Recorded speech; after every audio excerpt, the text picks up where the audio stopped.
എമ്പുരാനുമായി ബന്ധപ്പെട്ടാണ് റെക്കോർഡുകൾ വീണ്ടും മറികടക്കുകയാണ് എമ്പുരാൻ. ബുക്ക് മൈ ഷോ വഴി ആദ്യ 24 മണിക്കൂറിൽ ഏറ്റവും കൂടുതൽ ടിക്കറ്റുകൾ വിറ്റ ഇന്ത്യൻ സിനിമ എന്ന നേട്ടം എമ്പുരാൻ കൈവരിക്കുന്നു.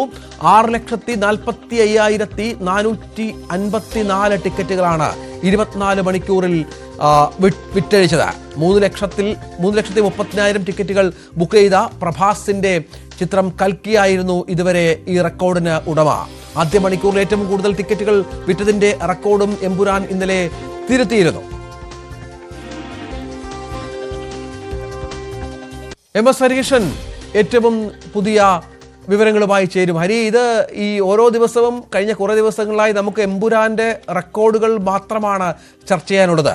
വലിയ പ്രതീക്ഷയോടെ കാത്തിരിക്കുന്ന ഒരു സിനിമയാണ്. അതായിപ്പോൾ 6,45,000 പരം ടിക്കറ്റുകൾ എന്ന് പറയുമ്പോൾ കളക്ഷൻ തുക ഈ റിലീസിന് മുമ്പ് എത്രയായി കാണുമെന്ന് നമ്മൾ ചേർത്ത് വെക്കണം. ഇത് കൂടാതെയാണ് ആ ദിവസങ്ങൾ ഉണ്ടാകുന്ന കളക്ഷൻ. അപ്പോൾ ഈ ലൈക്ക പ്രൊഡക്ഷൻസിൻ്റെയും ഗോകുലത്തിൻ്റെയും ആന്റണി പെരുമ്പാവൂരിൻ്റെയും ഒക്കെ ആശങ്കകൾക്ക് ഒരു പകുതിയെങ്കിലും അറുതി വന്നുവെന്ന് മനസ്സിലാക്കണോ? തീർച്ചയായും അങ്ങനെ തന്നെ പറയേണ്ടി വരും. ആ ഒരു ആശങ്കകൾക്കൊക്കെ പകുതിയിൽ കൂടുതൽ അറുതി വന്നിട്ടുണ്ട് എന്ന് പറഞ്ഞാലും അതിൽ തെറ്റൊന്നുമില്ല. കാരണം നമ്മൾ ഈ രഞ്ജിത്ത് പറഞ്ഞ പോലെ തന്നെ 2ാം സ്ഥാനത്ത് നിൽക്കുന്ന കൽക്കി എന്ന പ്രഭാസ് ചിത്രം, അത് ആ ചിത്രത്തിനകത്ത് പ്രഭാസ്, കമൽഹാസൻ, അമിതാഭ് ബച്ചൻ, ദീപിക പദുകോൺ അങ്ങനെ ഇന്ത്യൻ സിനിമയിലെ തന്നെ പ്രധാനപ്പെട്ട എല്ലാ താരങ്ങളും ഉണ്ടായിരുന്ന ആ ചിത്രത്തില് ബുക്ക് മൈ ഷോ വഴി ആദ്യത്തെ 24 മണിക്കൂറിൽ വിറ്റിരുന്ന ടിക്കറ്റ് 3,30,000 അതിന്റെ നേരിരട്ടിയാണ് ഒരൊറ്റ മോഹൻലാൽ എന്ന പേര് കാരണം ഉണ്ടായിരിക്കുന്നത് എന്നുള്ളത് തന്നെ പറയേണ്ടി വരും. മലയാള സിനിമയുടെ രാജാവെന്നല്ല, ഇപ്പോൾ ഇന്ത്യൻ സിനിമയുടെ രാജാവായിട്ട് മോഹൻലാൽ മാറുകയാണ് എന്നുള്ളതാണ് ഈ കളക്ഷൻ റെക്കോർഡോട് സൂചിപ്പിക്കുന്നത്. നമ്മള് മറ്റ് താരങ്ങൾ പറയുമ്പോഴല്ലോ, ജനങ്ങൾ അവരുടെ ആഗ്രഹങ്ങൾ എങ്ങനെയാണ് ഇതിലൂടെ, പ്രത്യേകിച്ച് ഈ ടിക്കറ്റ് ബുക്കിംഗ് ആപ്പുകളിലൂടെ അവർക്ക് എത്രമാത്രം താല്പര്യമുണ്ട് എമ്പുരാൻ എന്ന ചിത്രം ആദ്യ ദിനം തന്നെ കാണാൻ, അല്ലെങ്കിൽ തുടർന്നുള്ള ദിവസങ്ങളിൽ കാണാനുള്ളത് തന്നെയാണ് ബുക്കിങ്ങിലൂടെ നമുക്ക് മനസ്സിലാക്കുന്നത്. അതുകൊണ്ട് തന്നെ ഇത് ജനങ്ങളുടെ വിധിയായിട്ടുള്ളത് വേണം തന്നെ പറയാം. അല്ലാതെ മറ്റ് സംഘടനകളുടെ അങ്ങനെ ഒരു തരത്തിലില്ലാതെ ജനങ്ങളുടെ വിധി എന്നുള്ളത് തന്നെയാണ്, അവരുടെ ആഗ്രഹം ആണ് ഈ ടിക്കറ്റ് ബുക്കിങ്ങിലൂടെ തെളിയിക്കുന്നത്. അങ്ങനെ ഈ 6,45,000 പരം ടിക്കറ്റുകൾ എന്ന് പറയുമ്പോൾ ഇതെല്ലാം ആദ്യ ദിവസത്തേക്കല്ല. ആദ്യ ദിവസത്തിൽ പലർക്കും ടിക്കറ്റ് കിട്ടാതെ വന്നപ്പോൾ 2ാം ദിനവും 3ാം ദിനവും ഒക്കെയായി ബുക്കിംഗ് നടക്കുന്നുണ്ട്. മാത്രമല്ല ഇതിനകത്ത് ഏറ്റവും പ്രധാനപ്പെട്ട കാര്യം സ്പെഷ്യൽ ഷോസ് ആഡ് ചെയ്യുക എന്നുള്ളതാണ്. അതായത് അർദ്ധരാത്രി 1 മണി, അർദ്ധരാത്രി 2 മണിക്കൊക്കെ ഈ മറ്റു ഷോകൾ, നോർമൽ റെഗുലർ ഷോസ് ഒക്കെ അപേക്ഷിച്ച് അതെല്ലാം മാറ്റിക്കൊണ്ട് അർദ്ധരാത്രി 2 മണിക്കൊക്കെ കേരളത്തിൽ തന്നെ പ്രധാനപ്പെട്ട ഷോസ് വരുന്നുണ്ട് എന്നുള്ളതാണ്. നിലവിലത്തെ ചാർട്ടിംഗ് പ്രകാരം 2,592 ഷോകളോളമാണ് കേരളത്തിൽ ചാർട്ട് ചെയ്തിരിക്കുന്നത്. പക്ഷെ ഓരോ തിയേറ്ററും ഓരോ അരമണിക്കൂറുകൾ കഴിയുമ്പോഴേക്കും സ്പെഷ്യൽ ഷോ ഒക്കെ ആഡ് ചെയ്തുകൊണ്ടിരിക്കുന്ന ഒരു ഘട്ടത്തിലേക്ക് കാര്യങ്ങൾ നിൽക്കുകയാണ്. ഇതിനകത്ത് റെക്കോർഡ് എന്ന് നമുക്ക് പറയാൻ നമ്മൾ മലയാള സിനിമ തന്നെയാണോ ഇങ്ങനെ ഒരു നേട്ടത്തിലേക്ക് കൈവരിച്ചിരിക്കുന്ന ഒരു ചോദ്യം വളരെ പ്രസക്തമാണ്. കാരണം തെലുഗുവും ഹിന്ദി സിനിമയും ഒക്കെ തന്നെ അടക്കി വാഴുന്ന ഇന്ത്യൻ സിനിമാ ലോകത്തിലേക്ക് നേരത്തെ ഉണ്ടായിരുന്ന റെക്കോർഡിന്റെ ഇരട്ടിയായിട്ടൊരു മലയാള ചിത്രം വരുന്നു എന്നുള്ളതാണ് ഇതിന് ഏറ്റവും കൗതുകകരവും മലയാളികൾക്ക് അഭിമാനിക്കാൻ കഴിയുന്ന ഒരു കാര്യമായിട്ട് പറയേണ്ടത്. കാരണം പുഷ്പ പോലൊരു ചിത്രത്തിന്റെ 2ാം ഭാഗം വരുന്ന സമയത്ത് എത്രമാത്രം ജനങ്ങൾക്ക് ആഗ്രഹമുണ്ടായിരുന്നു, ഇന്ത്യ ഒട്ടാകെയുള്ള പ്രേക്ഷകർക്ക് അത്രമാത്രം ആ സിനിമയ്ക്ക് വേണ്ടി ആഗ്രഹമുണ്ടായിരുന്നു. അതാകെ 24 മണിക്കൂറിനുള്ളിൽ നേടിയത് 2,40,000 ടിക്കറ്റുകളാണ് 24 മണിക്കൂറിനുള്ളിൽ നേടിയത്. ലിയോ എന്ന ചിത്രം, ഒരു MCU അല്ലാതെ ലോകേഷ് കനകരാജും വിജയും കൂടെ വരുന്ന ചിത്രത്തിന് 24 മണിക്കൂറിൽ നേടാൻ സാധിച്ചത് 1,26,000 ടിക്കറ്റുകളാണ്.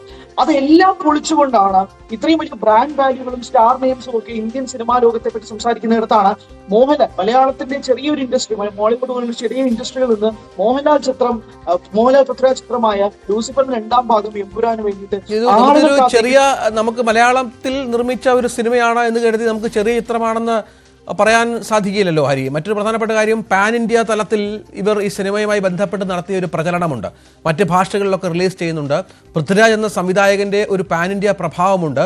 അപ്പോൾ ഇതിന് വന്നൊരു വല്ലാത്തൊരു ഹൈപ്പൊക്കെ ഒരുപക്ഷെ മറ്റ് മലയാളം സിനിമകൾ പ്രതീക്ഷിക്കുന്നതിനേക്കാളൊക്കെ വലിയ പ്രതീക്ഷകൾ കൂടി ഈ സിനിമയ്ക്ക് സംഭാവന ചെയ്തു എന്നുള്ളത് പ്രധാനമാണ്. ഈ പറഞ്ഞതുപോലെ മലയാളികൾ മാത്രമായിരിക്കില്ല ഈ ടിക്കറ്റുകൾ ബുക്ക് ചെയ്തത്. ബുക്ക് മൈ ഷോയിലൂടെയും മറ്റു ഭാഷകളിലുള്ള ആളുകളും കട്ട വെയിറ്റിംഗ് ഈ സിനിമയ്ക്ക് വേണ്ടി എന്ന് വേണം കരുതാൻ. ഇത്രയധികം ശ്രദ്ധ ഈ ദിവസങ്ങൾക്കിടയിൽ കിട്ടിയ മറ്റൊരു ഇന്ത്യൻ സിനിമയും ഉണ്ടായിരിക്കില്ല. തീർച്ചയായും അതെല്ലാം തന്നെ കണക്കുകളിൽ നിന്നും സൂചിപ്പിക്കുന്ന പോലെ തന്നെ ഇതെല്ലാം ബുക്ക് ചെയ്തിരിക്കുന്നത് കേരളത്തിൽ നിന്നല്ല, മറ്റു സംസ്ഥാനങ്ങളിൽ നിന്നുമൊക്കെ തന്നെ. മറ്റു സംസ്ഥാനങ്ങളിൽ പ്രത്യേകിച്ച് ഞാൻ പറയുന്നത് പല നോർത്തിലൊക്കെ പ്രത്യേകിച്ച് തിയേറ്ററുകളുടെ എണ്ണം വളരെ കുറവാണ്.